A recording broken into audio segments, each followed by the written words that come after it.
Hello, and welcome to the Naughty Joke Box. I bet you bought this video cassette because you wanted to hear a lot of four-letter words, and filth, and jokes with rude ends, and rude beginnings and middles, too. Stop doing that while I'm talking to you. Oh, strike up that damn band, will you? It's the Kenny Everett Naughty Joke Box. Starring Kenny Everett, Lenny Bennett,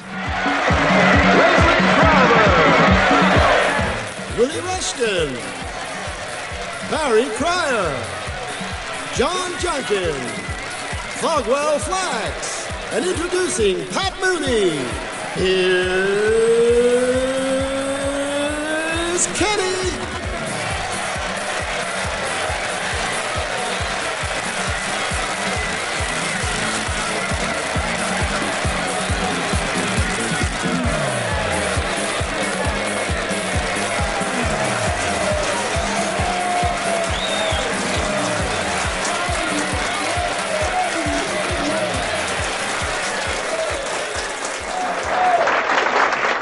Good evening, ladies and gentlemen.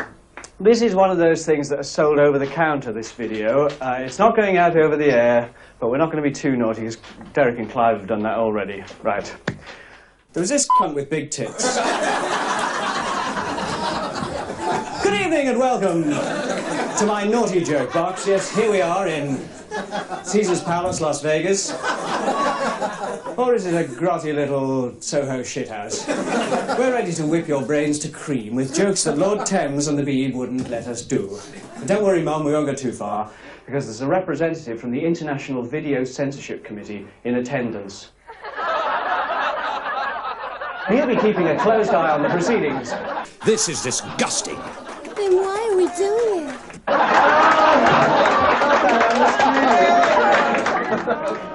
And now, who's going to be the first to get up and do some disgusting material? Who better than Mr. Filth himself, John Junkin!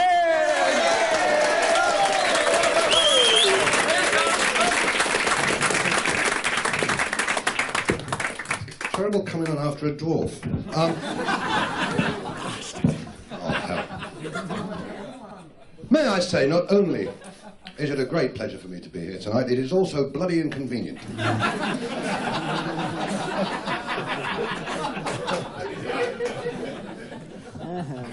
Lady went into the doctor. She said, I have a very embarrassing problem. He said, what is it? She said, well, I have to do a lot of public speaking. She said, and I'm perfectly all right in private life, but every time I get up to speak in public, I am bothered by attacks of the wind. And the doctor said, what do you mean? She said, well, it doesn't matter what I eat. It's obviously based on nerves or something, but every time I get up to speak in public, there's these terrible eruptions of wind. And the doctor said, well, would you like to show me? He said, what do you do? She said, I'm this, amongst other things, she said, I'm the president of the Women's Institute. He said, well, stand behind my desk and pretend that I'm the Women's Institute and give me a talk. So she said, all right. She got behind the desk and she said, ladies,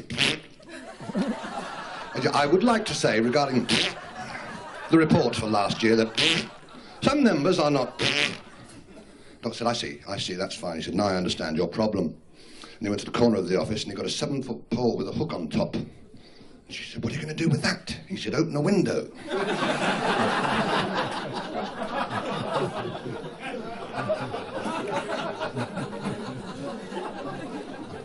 fellow was walking home from work one night and he suddenly passed a shoe shop, and in the shoe shop was a pair of shoes made of genuine crocodile skin, and he fell deeply in love with them. And he paid 75 quid for them, and he put them on, and he went home, and he stood there, and his wife said, your supper's on the table, and carried on reading her Mills and Boon. So he finished his supper, and he put his feet up on the table, and she took no notice. She just cleared the table. And he was very, very annoyed, and he walked around on the furniture, and she didn't say anything. And eventually she went up to bed, and he thought, she's going to notice my shoes. So he went up, and there she was with the hairnet and the Mills and Boon still going. Walked across the bed, nothing. So, absolutely furious, he went into the bathroom, took everything off except his shoes, and he walked back and he stood in the middle of the bedroom. He said, "Oi!" She said, "What?" He said, "Did you notice anything?" She looked up from the Mills and Boon. She said, "I've seen that before."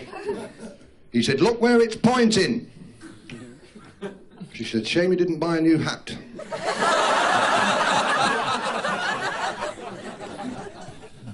Little boy and a little girl walking home from school. The little boy said, "Excuse me," and he went behind a tree. And little girl, being like all little girls are, went round and looked. And he was relieving himself, and she said, "What's that?" He said, "That's my tinkler." She said, "Oh, my dad's got two of them." He said, "Two?" She says, "Yeah, a little one for doing wee-wees and a big one for cleaning the au pair's teeth." Is it in? Yes. Does it hurt? No, it feels beautiful. Would Madam care to try the other one on? Oh, yes, please.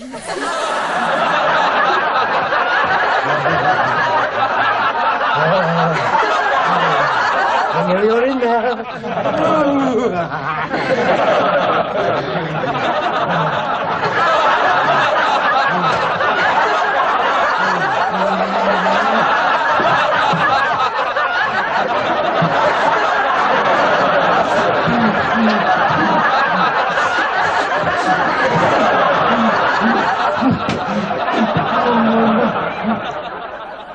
Say when.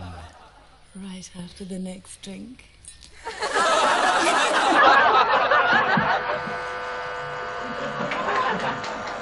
What is it? Well, this is Soho. So we thought we'd bring you a little of what was going on. It's absolutely disgusting, but it is. This is the editorial bit where, I mean, I'm not trying to be rude, I'm just trying to bring your attention to the sort of filth that's going on in our world.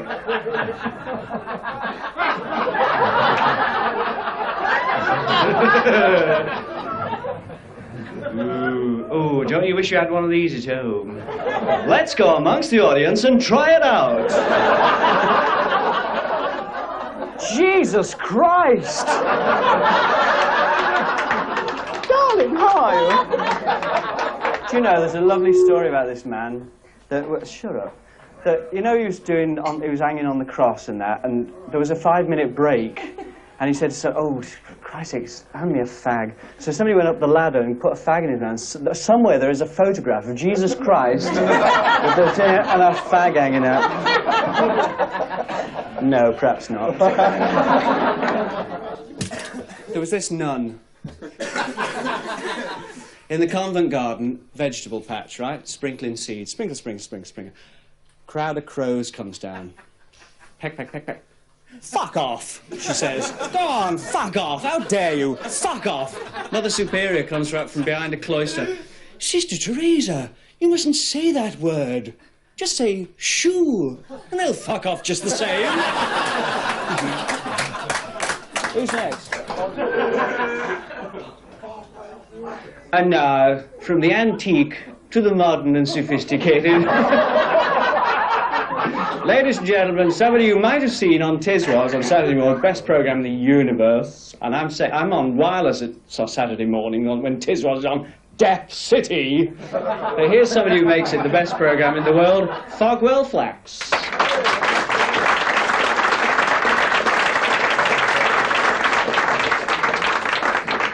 Thank you very much indeed. No, I really actually... Okay, cut it, please. Thank you.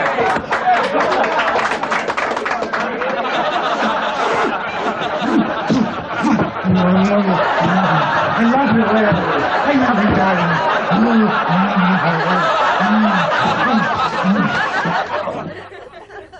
Oh, one more drink and I'm going to feel it.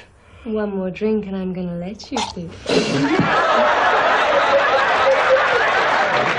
Thank you very much indeed. No, I really actually... Okay, cut it, please. Thank you.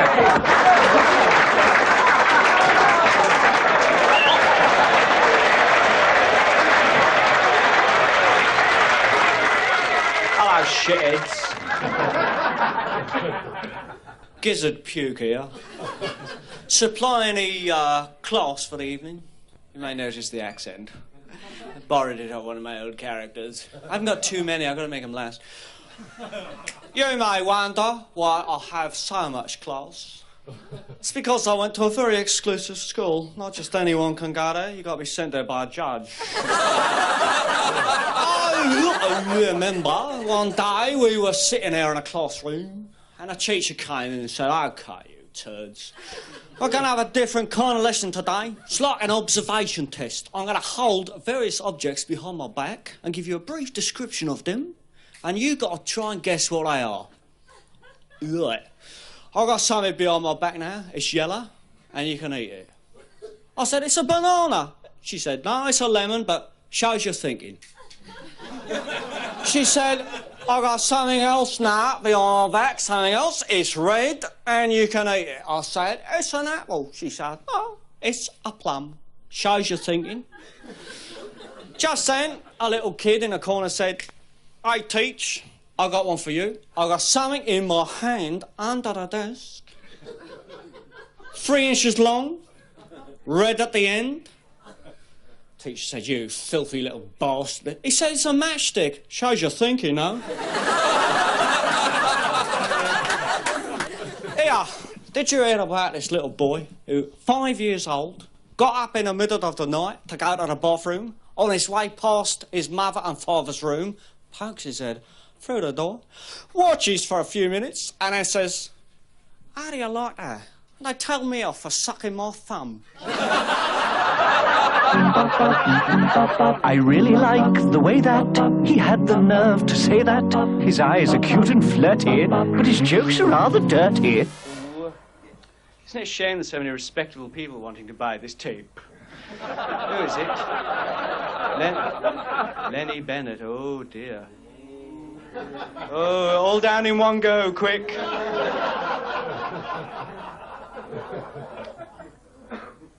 He's not watching me. Watch it, son. Right. OK, you video viewers, here's something to cram between your eyeballs. A little from just over there, he's going to come all the way over there to here to tell you a lot of jokes. You can laugh if you like. What the hell are these things? Have you know? What is that? I could use it to dry my hair on. He used to be washing his feet.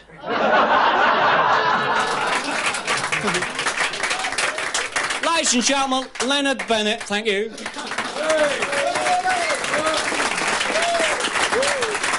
Thank you very much. Thank you. There's something very reassuring about following the interval. Yeah. Doesn't make it... Thank you, Ken, for the introduction. That's terrific, that. Got a lot of class, but it's all third. Ladies and gentlemen, to tell you the truth, I don't even want to be on the damn cassette. I don't do this kind of thing. I do a game show. I won't even mention the name of it. It's humiliating. It's the kind of show that people watch if they find blankety-blank too intellectually challenging. And I'm here tonight as part of the Brit Eklund Youth Opportunity Scheme. Very much like William Rushton, I came totally unprepared. I thought it was about time somebody talked about Everett himself. Oh. Quite right. What do we know about this man? Oh, dear. Space traveller, intellectual. Faggot. I didn't say faggot, you did. I'm not saying he's a faggot, but he's about to make a new film called Tinker Tailor, Soldier, Sailor, Sailor, Sailor, Sailor. It is a delight to be in the presence of such great megastars here tonight. Robert Powell's here tonight. Nice to see you, Robert, with a sweater with, what is it written on it? Perrier written on his sweater. It's because he walks on it. And I thought we might discuss tonight Everett, the man. What do we know of Kenny Everett? We know, of course, that he was the man that invented the surface-to-air heat-seeking suppository. But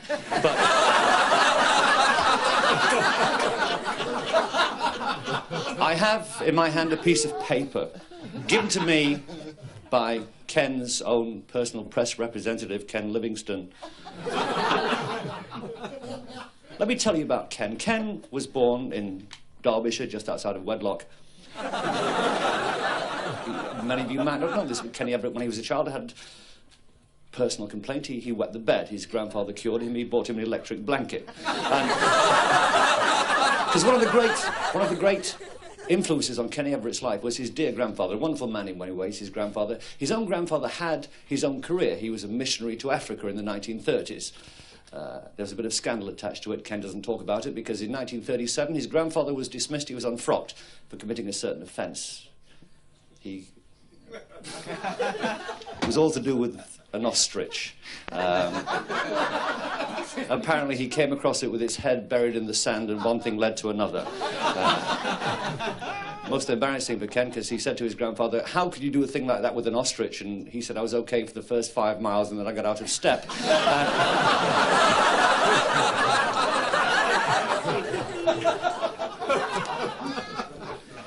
He grew up a happy child.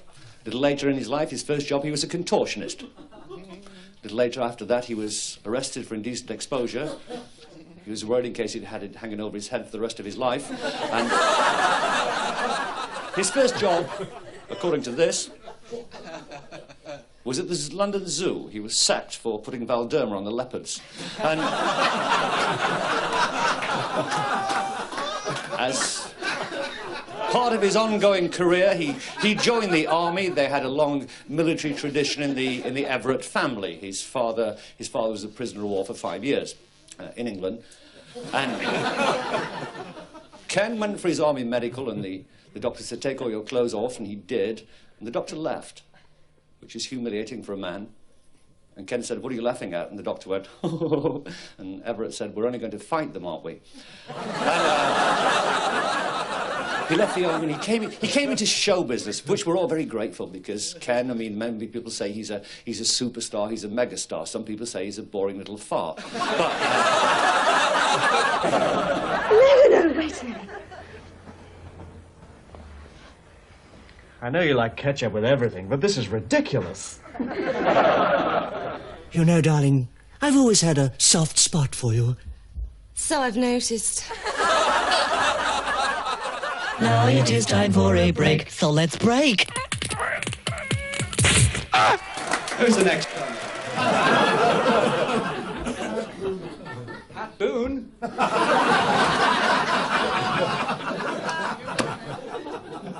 And now here's someone, hand on heart, please. And now here's someone I know nothing about at all. Pat Moody.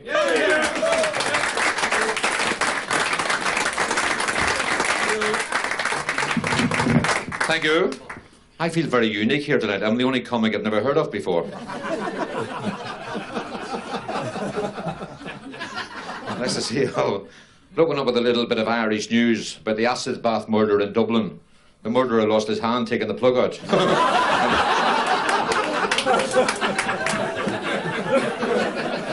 That's not too blue, is it? No?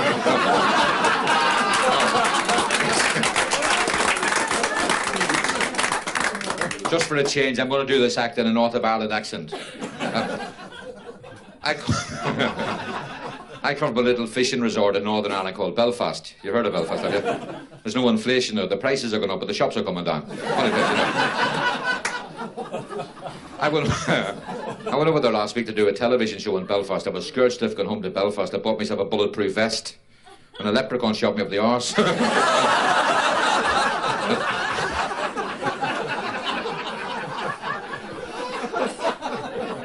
My pal Murphy, he's Irish, through a friend of his father's. He's a great character, Murphy. He's been married twice. He lost his first wife in a wishing well. His name's Mick Murphy, but all the girls in Ireland call him Nicholas, because that's how he normally leaves them. He went to the doctor. He says, Doctor, I'm very worried. He says, when I make love to my wife, the first time I make love to her, I'm freezing cold. Freezing. And the second time, I'm all boiling hot and sticky and sweaty and perspiring all the time. The doctor says, I've been a doctor for 25 years. I've never known this before. I'll have to examine you. And he gives him a cardiograph and blood pressure and kidney test and everything. He says, I can see nothing wrong with you. You better send your wife in. And Mrs. Murphy came in. He says, can you explain this, Mrs. Murphy, that when he makes love to you, the first time he's freezing cold, and the second time he's all boiling hot and sticky and sweaty and perspiring all the time? Oh, she says, easy enough, doctor. The first time's in January, the second time's the middle of August.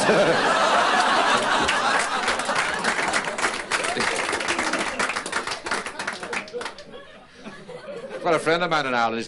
He's suffering from sexual impotency. And he went to see his Dr. Rafferty, and Dr. Rafferty says, "You're a very lucky man." He says, "There's a new thing come on the market," he says, "straight from Africa.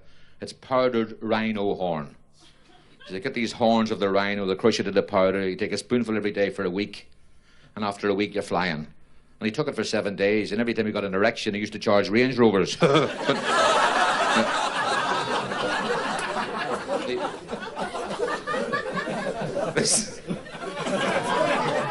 This girl.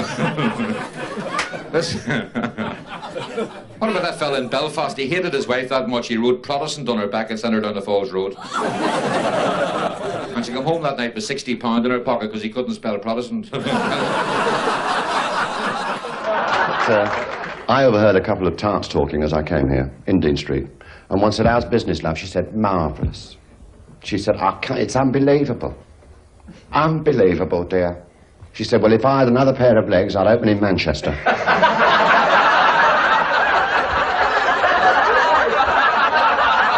Ridiculous, isn't it? Of course, I think all this censorship thing started many years ago when a director of the spoken word, whatever that means, was working for BBC Sound Radio, and he sent out a memorandum to all the scriptwriters, who included in those days a very young Frank Muir, who was, is, and always will be a very witty man. Well, I personally happen to think that any person who thinks they ought to write a musical about the Queen, called Corgi and Bess, is a very witty man. And this memorandum read as follows: "On no account in future must comedy material be made of the following subjects: religion, the royal family, disability, racialism, or homosexuality." Well, there's not a lot left. And Frank Muir looked at this awful piece of paper and said, "Well, of course, the only way I can possibly remember any of this at all is to say to myself constantly, 'My God,' said the Queen, 'I do believe that one-armed nigger's a puff.'" And just to prove that things have changed slightly since those days, here are jokes on just one or two of these subjects. Religion. A novice nun bursts into the room of the Mother Superior and says, "Oh, holy Reverend Mother, there's a case of syphilis in the nunnery." She said, "Thank God for that, we've run out of the Beaujolais." Or the other nun who's hitching a lift on the A1 on the way up to a new nunnery that was being opened in Whitby. And a very butch lorry driver, oh, it could happen, and a very butch lorry driver gives her a lift.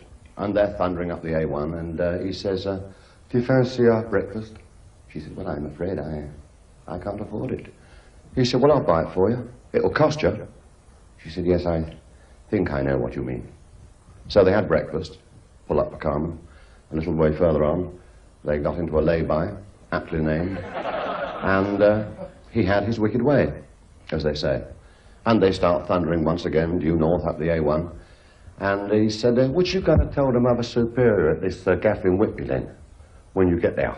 She said, "Well, I shall simply inform her that I was given a lift all the way up into Yorkshire by a delightful and very desirable young lorry driver who raped me twice." He said, "What you talking about, twice?" She said, "Well, we're going to have lunch, aren't we?"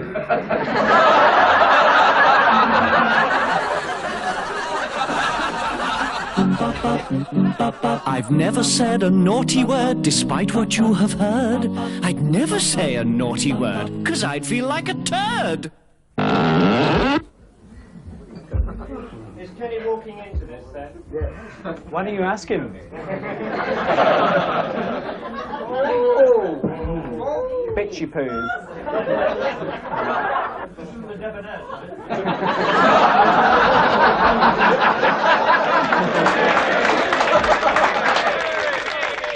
Whistling days.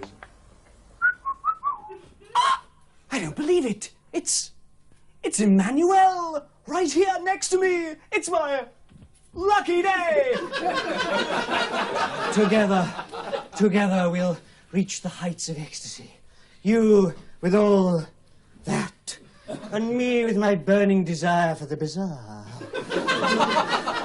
Come with me now, my little hot face, to erotica. That's where you want to go, isn't it? No, Luton Airport.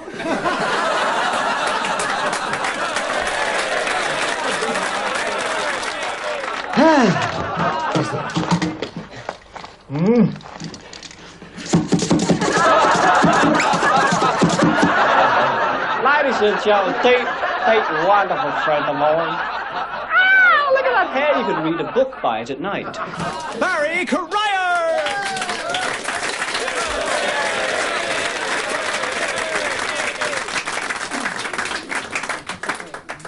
If you believe I'm the top of the bill, do you want to buy this watch?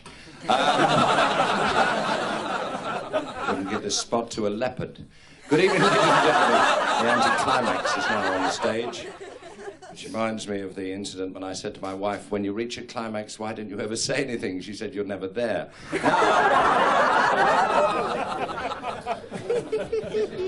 Pat Mooney and I were speaking earlier this evening, viewers at home, about our acts, and we thought it would be fun to swap them. So, here is Pat Mooney's act. Ever seen a human sacrifice before, folks? I'd like to welcome you to this Friends of Gaddafi Hot Pot Supper. The producer of this show, an old friend, not of mine, rang me and I paid for the call. And he's a very persuasive man. He could sell the Ayatollah aftershave. And an interesting man. He's got a Braille copy of Penthouse in his car. And he... I don't know what he does, but his self-winding watch shows December the 18th, 1997. And...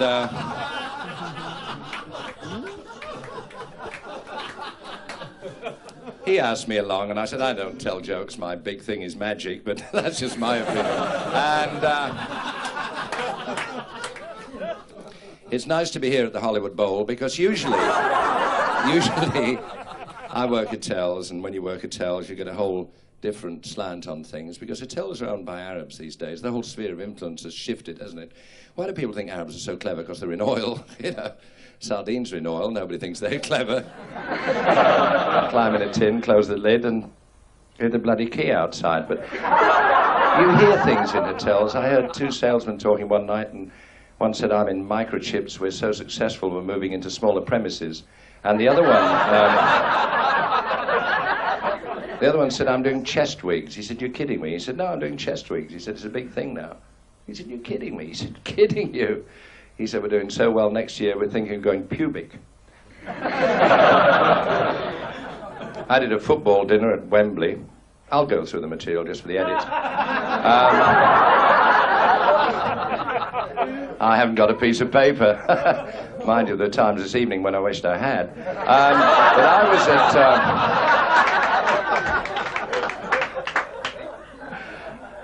I did a football dinner at Wembley. I met Britt Ekland, bless her. And we were with a lot of Norwegian businessmen. This is absolutely true, and I know nothing about Norway, apart from the fact that Britt told me she worked her way through it one summer. And, no, she's lovely. She's known in our business as Martini. Anytime, But the Norwegian businessmen were telling me about a commercial they'd made, which was a great failure, because you know the big thing is Danish lager in this country. And the Norwegians had made a lager, and they called it Pjors, which I think just means lager in Norwegian. And they made a commercial, and it was a classic, because the man's voice said, looking for something different, this one is Norwegian. Looking for something light, bright, with a bit of a bite, get Pjors, the Norwegian lager. So next time you're looking for something that little bit different, say to your barman, up yours. But be careful, his knee may refresh parts other barman cannot reach. When you stand up here, I mean, it's amazing tonight. I am, as I say, in the anticlimax on legs. You cast your mind back to the jokes you've heard through the years. One of my favourites was the curate who was going to give his very first sermon. He was very nervous and apprehensive. And he said, the older, more experienced vicar, he said, what do you do? He said, well, you've seen me give many a sermon. He said, yes. He said, you've seen the glass of water on the pulpit rail? He said, yes. He said, well, it's not water, it's neat gin. So the young curate took this tip, and he had a big tumbler of neat gin, and he quaffed from it all through the sermon. And afterwards he went back to the vicar, and he said, how was that? He said, it's one of the best first sermons I've ever heard. He said, it had fire and authority and held the congregation.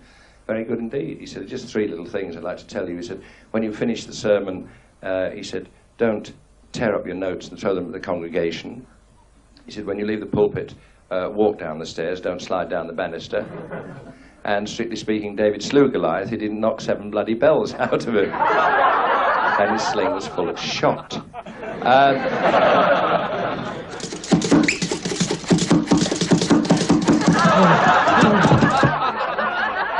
Why, my chickadees, smile first thing in the morning and get it over with. I'd like to perform a little tune entitled Keep the Door Open, Richard, or Don't Close the Door on Me Dick. Don't make love in the cornfield, Nellie. You're working against the grain. And a sad one. The boy stood in the chip shop eating fresh fried scallops. One fell down his trouser legs and burnt him on the ankle. Missed his bollocks completely.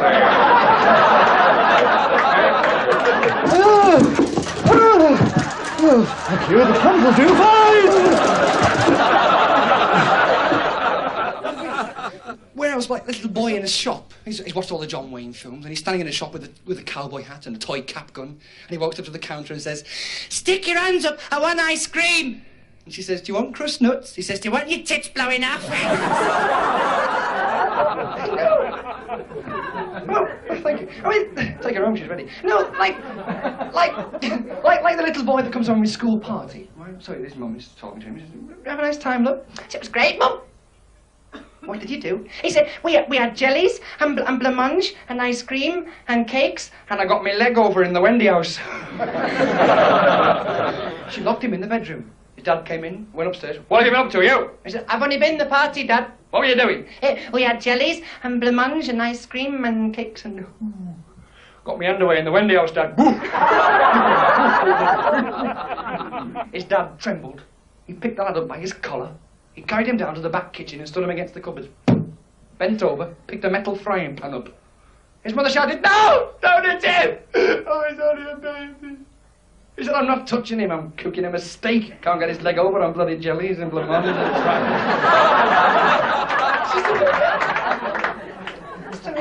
It's amazing. I mean, okay, Wendy House, I mean, they have them in play schools, don't they? I mean, the kids, before they even go to school, are indoctrinated as to what life is really about. I mean, have you seen this programme that's on all week? I mean, in England, in Britain, it's a very, very popular programme. It's on twice a day all week. And it's sort of, it's called Play School, but it shows children how to live the real life. It shows them, they sort of have to act it out, don't they? They have those games where they pretend to live. Right, they do lots of lovely little sketches. Like, "Hello, I'm going fishing today.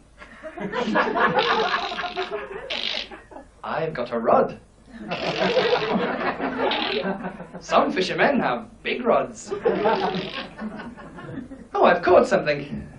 Men with big rods often do. To go fishing, we need bait, like flies. And fleas. I like fleas. I think I'll be a flea. Bing. Bing. You try. You can be a flea, find a partner at home, and have a jump. It's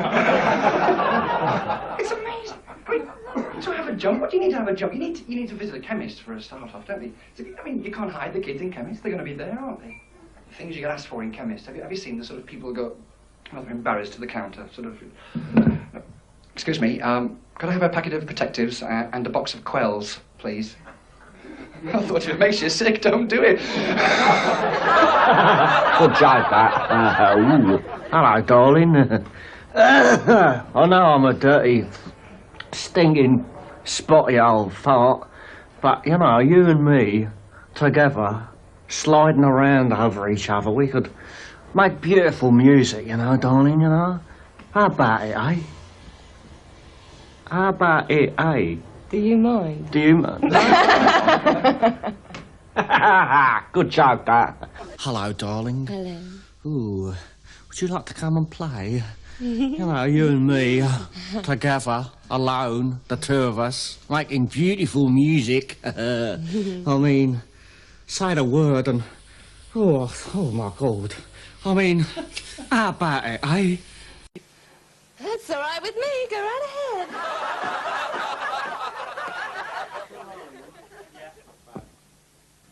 The lights right on him.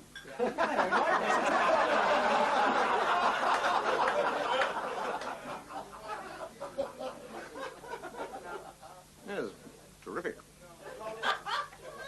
Very nice indeed. What's the word I'm searching for? Into the Orient. Sultry. Sultry would be the word. That's the word that comes to mind. Don't we all know the true hell of technicians? Can you get tighter together around the back of the chair?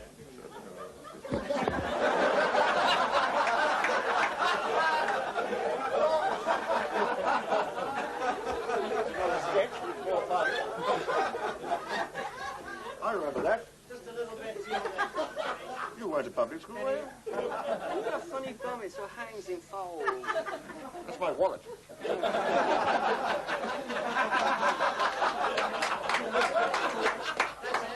That's not.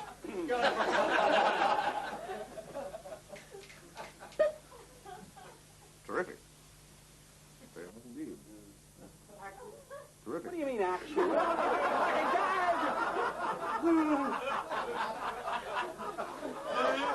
Not being a professional is doing it over and over again without embarrassment. I haven't come to that yet. Terrific. Yeah, that's really great. Yes. I don't know what the word is I'm searching for. It's probably hint of Oriental mystique. Sultry. Sultry would be the word I'm looking for. Shapely. Shapely. Desirable. Sultry, shapely. Desirable. Expensive, I would imagine. Expensive, yes. What's the going rate? What, £50? £400. £400. £400. You're ad-libbing. Well, anyway. Cheap at half the price. Yes, indeed. Here you are, my good man. Thank you very much. The big question is, can I get it off? I should imagine so. You should imagine this. All right. Excuse me, sir. Would you mind? Thank you very much.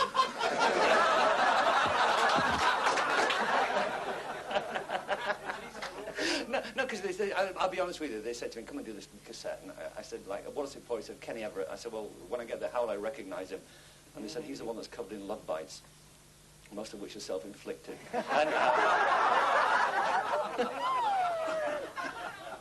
And you see, because I don't really do rude jokes. I'm not really into sex because I'm married. Really, my wife and I don't have all that great a relationship. In fact, like, the only time we're really sexually compatible is when we've both got a headache. And I should tell you, it's always been the same, because we met, my wife and I, on a night very similar to this. It was a séance. And I remember I watched in this ballroom, I saw her standing there. She had on this white see-through blouse, and I remember looking at her and thinking to myself, I must get some tea bags. And I walked over, I said, hello. She said, don't talk to me, I'm a lesbian. I said, really, how are things in Beirut? And I said, may I take you home? She said, I'm nervous. I said, there's no reason to be nervous. Let me take you home in my car. I'll show you wonderful sights like the soles of your shoes in my wing mirrors. And you had to be there to understand it. And we started going out, and we're married now, and it isn't the happiest of sexual relationships. It was okay, you know, when we were courting. She was a Sunday school teacher. I only married her because she knew her way in a manger. And since we're married, things have changed. She's not as warm as she was. In fact, you know, how can I tell you? If I want to teach our dog how to beg, I let it in our bedroom. And it's a shame if you marry a woman like that, because I've always looked upon my wife's body as a place of worship. It's somewhere to go on a Sunday morning. And should I tell you something personal? We had a row, you know, after all these years. We had a row a couple of weeks ago, and I said to her, you won't want to hear this, but I'm divorcing you. She said, why? I said, because you're no good in bed. And she said, what have I done? I said, nothing. And I said, it's not what you've done, it's what you don't do. She said, how do you mean? I said, well, you don't move and you don't moan. I like to moan when I make love to you. And she said, well, after all these years, I deserve a chance. Give me a chance. I said, okay, I'll try. So we went to bed, and this is personal. And we started to make love, and she said, now. I said, no, later. And she said, now. I said, no, I'll tell you when. And she said, now. I said, okay. And she said, You don't give me enough housekeeping.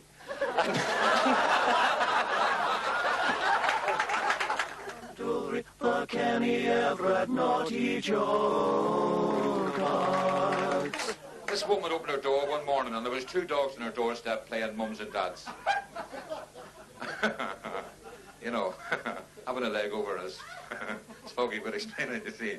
And this woman was disgusted. She threw a bucket of water over them and nothing happened. Hit them with a broomstick, nothing. Banged them in the coal scuttle. Couldn't separate them. She's disgusted. She rang the vet and told the vet the whole story. And the vet says, tell them they want it on the phone. She says, well, that stopped them. He says, well, it's just stopped me.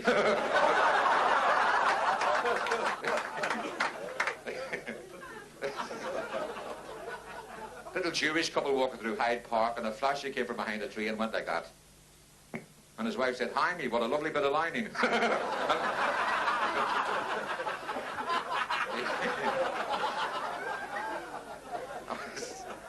This girl went to the doctor for an examination. The doctor says, "Take your T-shirt, let me have a look at you." She took her T-shirt off and she's got a big L on her chest.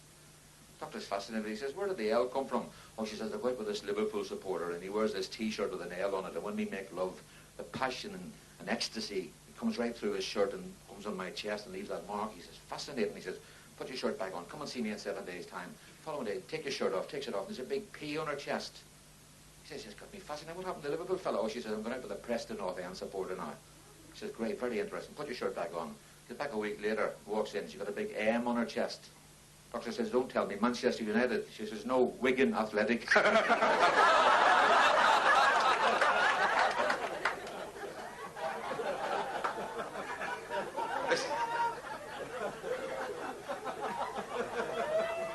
This fella died and he's lying out in the funeral parlour, and the mortician rings up his wife. He says, "Mrs. Jones, we've got your husband's body here in the funeral parlour, but we're having difficulty in getting the lid on the coffin because he's died with this massive erection.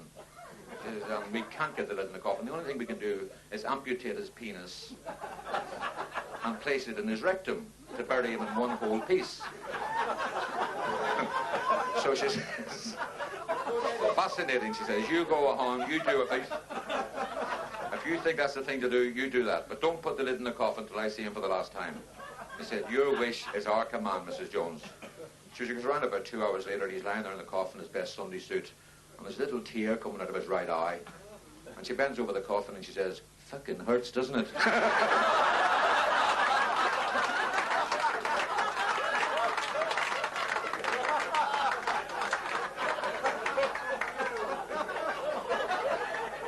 The clean ones are the best, aren't they?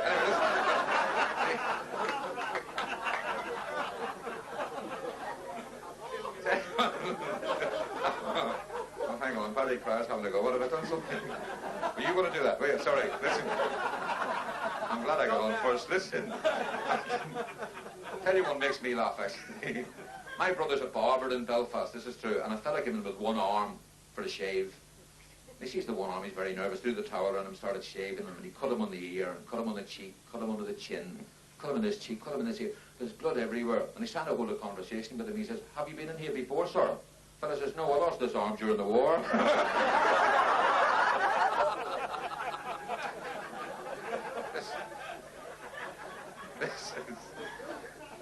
This is little little Irish woman, Mrs. Murphy. She says to her husband, she says, "Paddy," she says, "you're not half the lover you used to be." She says, "You used to be the best lover in the village. Not only from me, but from all the girls in the village. You're a great lover." She says, "You're losing your potency. Get round to that doctor and see what he's got to say about it." And he comes home that night, pinstripe suit, bowler hat, briefcase, umbrella, kitten leather shoes, all the gear.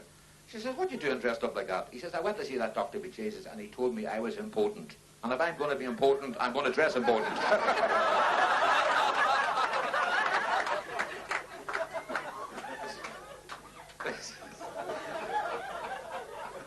I'll do this in a Belfast accent. This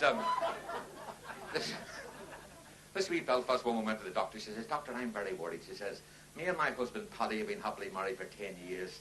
And I only found out yesterday that he's impotent," she says. "And all our lives we wanted to have a wee baby. And I've been watching these documentaries on television about test tube babies and everything. I was wondering, is there ever anything you could do to help me have a little baby?" The doctor says, "Of course there is, Mrs. Murphy. I'll try and explain to you as scientifically simple as possible. What we do, we keep quantities of the male sperm in a deep freeze in bottles. And when the moment is right, we can inject this into your ovaries. and in 9 months' time you can have a little baby without the necessity of copulation. She says, that sounds a bit scientific to me, doctor. She says, I'm not sure whether I understand. You're not. You mean no more of that, no more of that nasty business on a Saturday night when he comes in from the pub, breathing Guinness all over me. Me just lying there thinking to myself, oh, Jesus, I'm going to miss Starsky and Hutch again tonight. Oh, must dust those cobwebs in the morning. Oh, she says, thank God, I never fancied. I think it's unhygienic. You just pump the stuff into my overalls, and that's all there is to it. Doctor says, Mrs., you're embarrassing me. Just take your clothes off, lie on that couch, and I shall go to the laboratory and bring a bottle back from the deep freeze. And 5 minutes later, the doctor arrives back with his trousers slung nonchalantly over his shoulder. And the woman sat bolt upright on the couch. He says, what's the matter, doctor? Oh, he says, I'm very sorry, there's no bottles left. You'll have to have a draft. I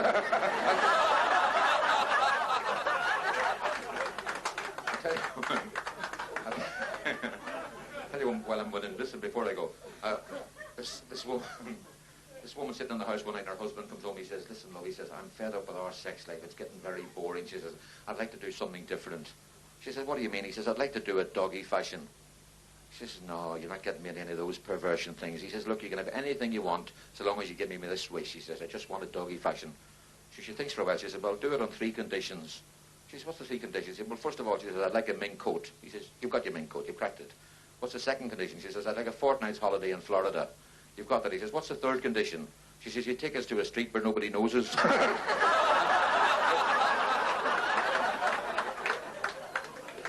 You're very kind. I'm getting off while I'm winning. Good night and God bless you. Thank you very much. Thank you.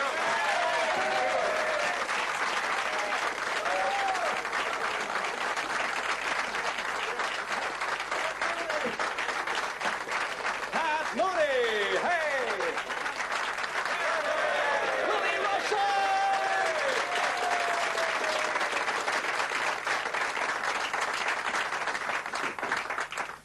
One hell of a warm-up, Kenny.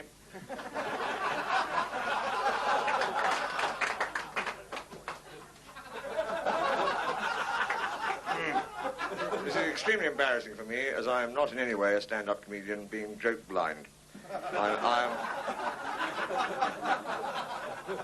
I'm also a stranger to glitter, but it's a great privilege to share with you this tinselly view of what is usually enjoyed only by Danny Roo's gynecologist.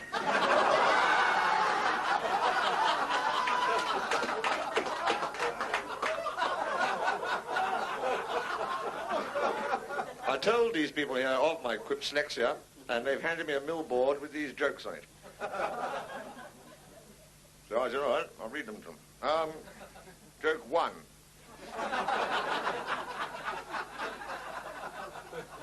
I never liked the word homosexuals. I've always thought of them as poobs, which is the plural of poof. 2 poobs in lift. The trouble is I can't do voices either. I can do Harold Macmillan, but it's very unlikely.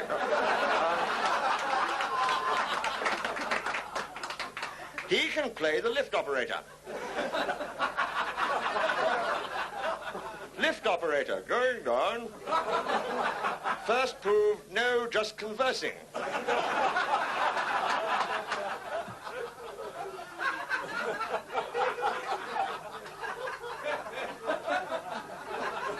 I should have been a comedian. Joke 2. I said, no, this is going a bit far. No, A, I'm quite fond of Norman St. John Stevens.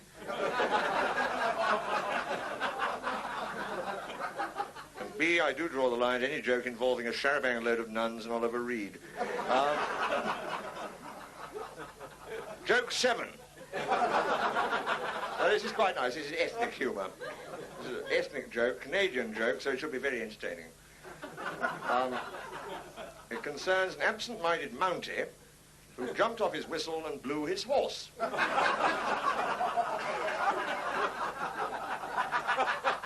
That's all there is of that. Joke 10. 2 more poofs, or perhaps they're the same ones, you never know. They never name these people.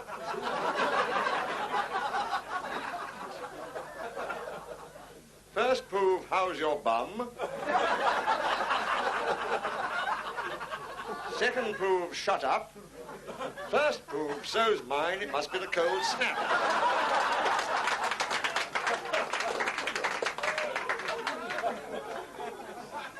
And even had a certain topicality. If it's warm where you are, we'll press the fast forward into the... Good Lord. No, I don't know. No, joke 12. Forget joke 12. Joke 14. 2 more. That's 6. So far in this entire turn, there's been one heterosexual. And that was Harold Miller, and I introduced him. 2 more. These are actually engaged, apparently, in unnatural vice on a lilo near Knightsbridge. Enter a policeman. That's something. That's visual.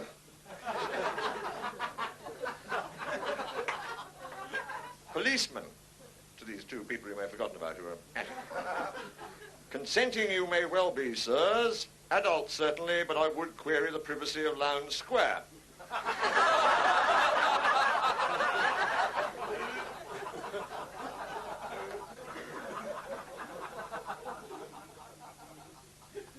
Teacher to class. This is where these jokes get very unlikely.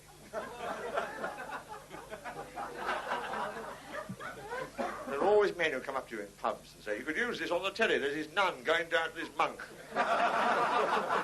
You can clean it up for the telly, you know, you could use it. Oh. I call them 8-foot bores, because what happens is, after they've told you the joke, you suddenly realise you're 8 foot away from the pint of bitter you started at.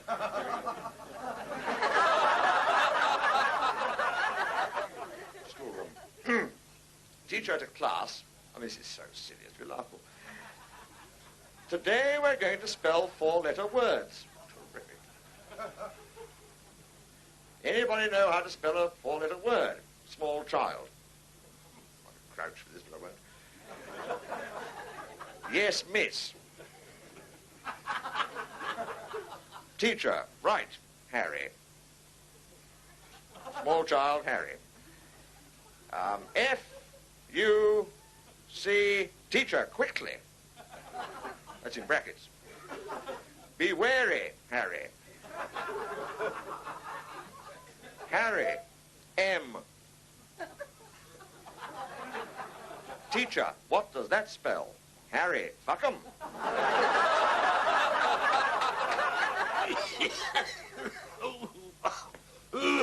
Got a cough? Got a bad cough? How would you like there to be on the market something that'll remove your cough and send it far away? Well, there is. It's new, improved Far Cough. Far Cough? Yes, Far Cough. I didn't mean you. Far Cough. And now it's time for freeze frame fun. This is that section of the show for all you rich bastards with special machines that do single frame facility. Yes, you've guessed it. We're going to do the really naughty bits, 1 frame at a time. And here comes the first one. Great, wasn't it? You know, when I stand like this, I get a pain right under my left arm. Disability. A Yorkshireman dies, and you can't get more disabled than that. And on their way to the house of the deceased are an undertaker and his very young apprentice. And the undertaker says, now look, lad, he said, if you want to know out, ask. You will never get anywhere unless you ask. He said, right-o. Right-o. So they get to the house. He said, well, there's one question straight off, and he rode up. Where's the widow? He said, there's an explanation for that.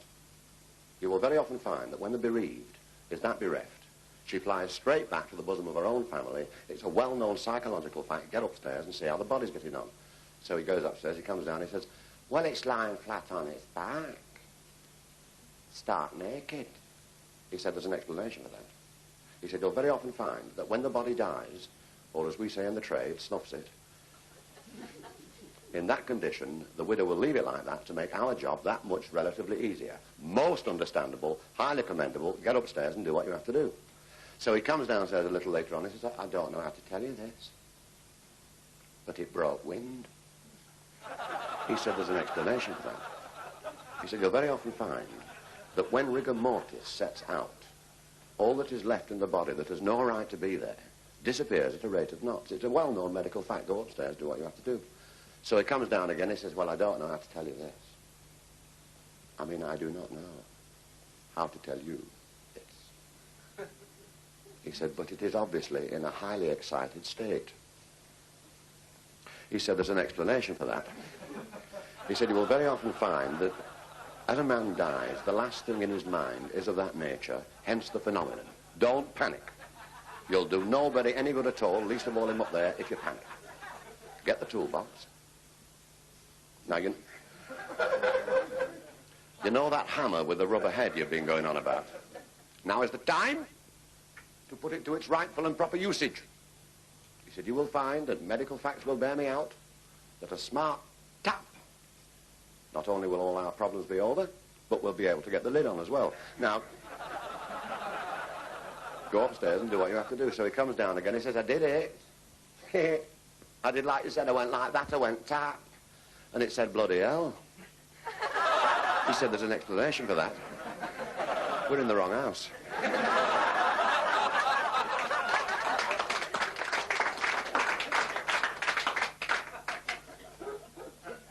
Ridiculous. Racialism. There are, of course, many races. There's the Welsh race. Evan takes blood when? Up onto the moor. And before they get down to it, she says, now listen, have you got the necessary? Very old joke this, before the pill. Have you got the necessary? He said, oh, damn. He said, I forgot. She said, well, that's no good at all. You don't want me to have a baby, do you? He said, no, God help, no. Nothing was further from my mind, see? She said, well, go down into the village, beg, borrow or steal, because I'm crying out for it. Panting for you, I am. Panting. So he goes tearing down to the village. He says, Morgan the butcher, I got blood went up on the moor, bloody crying out for it. Panting for me, she is. Have you got the necessary? He said, oh, he said, I had 12 yesterday, used them all, see? He said, I tell you what. He said, go to Di the baker. I always go to him when I'm short. So he rushes off to Di the baker. He says, Di the baker, I got blood went up on the moor. Bloody crying out for it. Panting for me, she is. Panting. Have you got the necessary? He said, no. He said, poor boy. He said, I had 3 yesterday, threw 2 away, trying to give it up. He said, I tell you what. He said, before you get to the moor, there's a stile. You know the topography of this area, do you? He said, oh, yes, God help, yes. He said, well, before you get to the moor, as I said, there is a stile. Climb over the stile, he said, and you'll find a bloody great stone. Lift it up, he said, and you'll find one underneath. He said, but when you used it, put it back. It belongs to the Llangolli Cycling Club.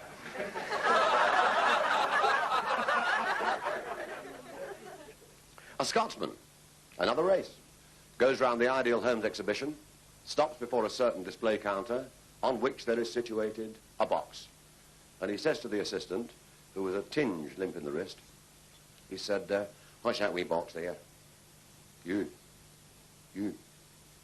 What is that wee box there? I want to know what that wee box there is. Can you not tell me? He said, yes.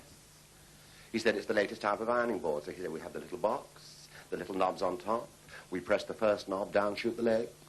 We press the second knob, out shoots the board. We do our ironing. Having done that, we put it all into neat little piles, if you'll pardon the expression, and we press the knobs, up shoots the legs, up shoot the legs, back shoots the board, and it's a box again. He says, my God, that's good, that. He said, that is great, that. I like that. I'll buy that. And he did. And he took this box to St. Pancras, or wherever you go to get to North Britain, and he stuck this box under the pillow of his sleeping compartment, noticing, fortuitously, for the sake of this story, that on the opposite top bunk, British Rail had made its usual nose up, and there was a blonde lady. He says, hey, you, are we over here? She said, no. He said, you come over here. She said, no, I can't. Honest. He said, why ever not? Why ever not? She said, well, to get to you, I've got to climb down the side of my compartment, cross the floor of same, climb up your side, and I'll wake up the two fellas sleeping underneath. He said, you won't. He says, I've got something here that'll stretch from my bunk to your bunk. You'll be able to climb onto it and crawl across to my bunk. And a voice underneath said, I don't believe you, sir. And anyway, how's she going to get back?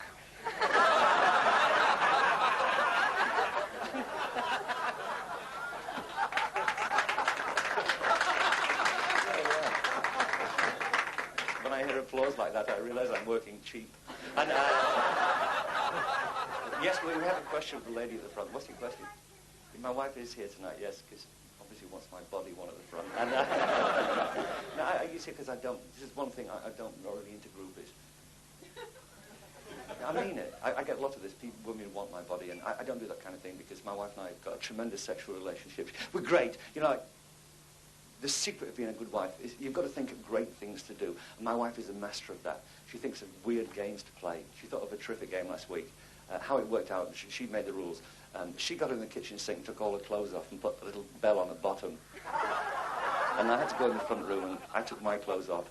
And she shouted, wagon train coming through the pass. I had to ring the bell. And you had to be there to understand that as well.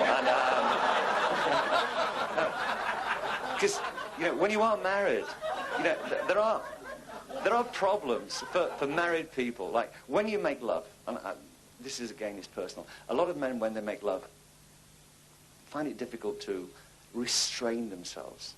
You know what I mean? Of course you do. Sometimes it's all over a little bit too quickly. It's biff, bam, good night, ma'am. And for men like that who do suffer from that problem, there is a secret. What you have to do is you have to think about something completely different while you're making love. True. My hobby is football. I love football. So when I make love to my wife, to make the ecstasy more prolonged, I think about Tottenham Hotspurs. And I went home the other night. My wife was obviously in a very sort of passionate mood because she'd left her teeth in. And we went to bed. And I put my arms around her and started to stroke her and caress her and cuddle her. And she was pulling the hair at the back of my head. And I was thinking about Spurs playing Arsenal. And she was digging her nails in my back and moaning all those little sweet words of love like... And Spurs got this free kick. Just outside the penalty area. And she was beating on the wall with her fists and really going berserk, and I couldn't make my mind up. I thought, should I let Glenn Hoddle have a shot? Or should I let Osvaldo Ordilas chip it into the penalty area so somebody can head it into the net? And while I was thinking about it, she went to sleep. Wasn't bothered though, because Spurs won 3-1. And The Kenny Everett Naughty Joke Box. A joke told earlier or later, or even during my act on this cassette, depending on what's happening.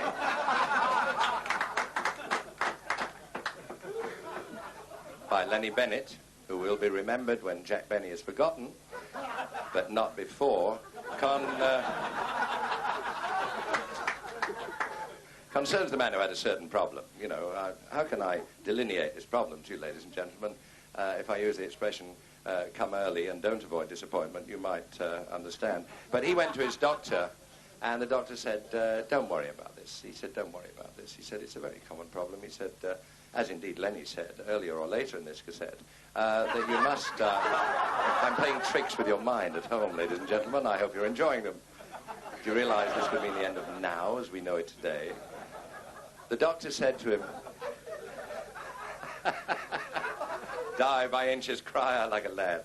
The doctor said to this gentleman, you must think of something else. Not a football match, as you've been told earlier or later. Not a football match. Nurse, he's out of bed again. Not a football match, but an alternative theory. Are you still with him? You lay him, I'll crack him later. Not a football match. Are you with the plot at home? It was a football match. Yes. This is Act 2, where Soames visits his wife, Irene. Live on your screens. Do you remember the plot? He said, what can I do? And the doctor said, you must think of something else. He said, this is the coup de grace, Len.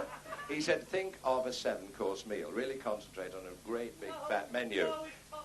Oh, no, it isn't. No, it isn't. And so the guy said, 7-course meal, are you kidding? He said, no, that'll work. He said, keep your mind on something else. So he went home to his wife, and he told his wife, and she was desperate. She was quite agreeable to this. So they immediately started making love, and he said to his wife, he said, I'll have consomme soup and coffee to follow. Now, after extra time. Ladies and gentlemen, I won't do any political jokes tonight because I'm not a member of any organised political party. I'm a socialist. Oh, beautiful. Beautiful. It's usually waiters. I'm called to mind, I'm sorry about this, the clean story of the man who went into his bank on a Monday morning and he said to the girl behind the grill, he said, is the manager in, please? I'd like a word. And she said, I'm terribly sorry, sir. Mr. Prentice died yesterday morning. And the guy turned and walked out. And Tuesday morning he came in, it was a different girl. He said, could I have a word with the manager, please? And he said, Mr. Prentice died on Monday morning, so I'm terribly sorry. And he walked out. And he walked out. And he came in every... And now as James Cagney. And every day of the week he came in and asked the manager. By this time the assistant manager, who was pro tem the manager, was waiting for him. On the Friday morning he came in and said, could I have a word with the manager, please? And the assistant manager said, I don't understand you, sir. You've been in every day this week asking the same question. Why do you ask? Mr. Prentice died on Monday morning. And the man said, I want to hear it again and again and again. I won't, thank you for that applause. I won't do any Irish jokes because we've had or are about to have Pat Mooney on this cassette. You never know. We're having a sponsored walk round him later. My favourite joke was the Irish fellow went round to see his mate and he was shown in through the front door and the front room was 60 feet high and he said, God love us, Sean, this is beautiful. He said, I know it was the wife's idea, we've knocked 2 rooms into 1. Why do we know Christ was Jewish? Because he was 33, unmarried, and his mother thought he was God. Now... Harry, what are those for? Those 4?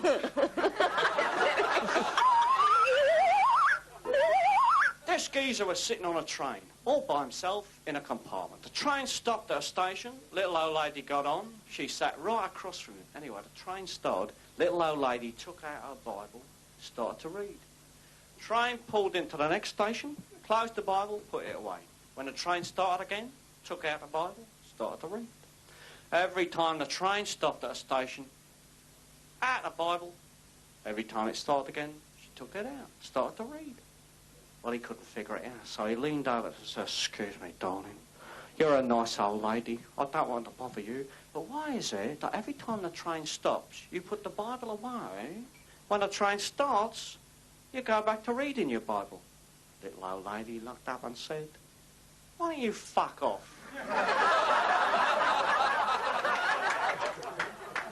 Is that the,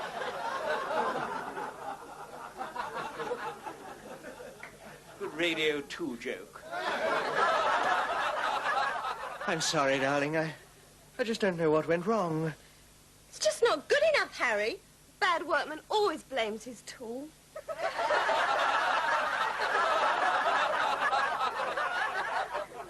Come on. Have you got your boots on? And now, more freeze frame fun. Great, wasn't it?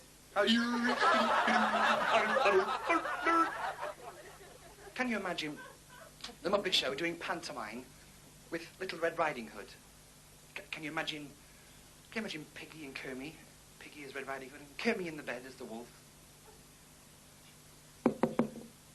Come in, Piggy. How about a frog's leg over? And jump to it. Oh, Piggy, what big eyes you have. All the better to see you with, Piggy. Oh, Kermie, what a big nose you have. All the better to smell you with, Piggy. Oh, Kermie, what a big set of ears you have. All the better to hear you with, Piggy. Oh, Kermie, what a big mouth you have. All the better to gobble you with, Piggy. Gobble, gobble. Doesn't anybody screw anymore?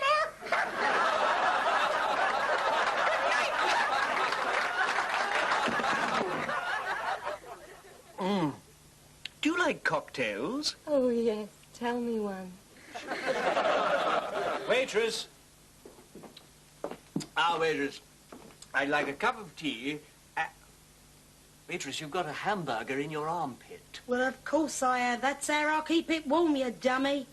Well, cancel the hot dog. A lady walked into the bathroom and found her 13-year-old son having a wonderful time with himself in the bath. She said, "What are you doing?" He said, "It's mine and I'll wash it as fast as I want."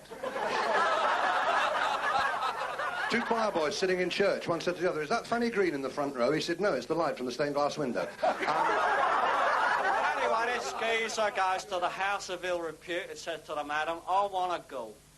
She says, "We got lots of girls." He says, "You don't understand. I want a very special kind of girl. She's got to be tall and skinny, real skinny, like she hasn't eaten for a month, and dirty, real dirty, mud all over her place. And the hair's got to be long and stringy and the gilberts dripping and mangy, you know what I mean? Sunken eyes, swollen stomach. Oh, she's got to look like she's been laying in a gutter for a year." Madam says, "I haven't got anything like that." She says, "Oh, there's no rush. Take your time. Here's me number. When you find one, give me a call." 3 months goes by. She calls and says, "You won't believe this. I think I found exactly what you're looking for. Girl came in a few minutes ago, about 6'2", weighs 4 stone, hasn't eaten for a month, filthy hair, long matted with garbage, lice jumping all over the fucking place. Her eyes are black and blue, chest caved in, teeth missing." He says, "Great, that sounds perfect. Send her over." She arrives, Mess City. Makes you want to throw her just to look at her. He says, "Terrific. I want you to take all your clothes off, lay in front of the fire." She gets undressed, lays on the floor, in front of the fire. He brings his dog into the room. Beautiful Afghan hound. He says to the dog, "You see, if you don't eat your dog food, that's what you're going to look like."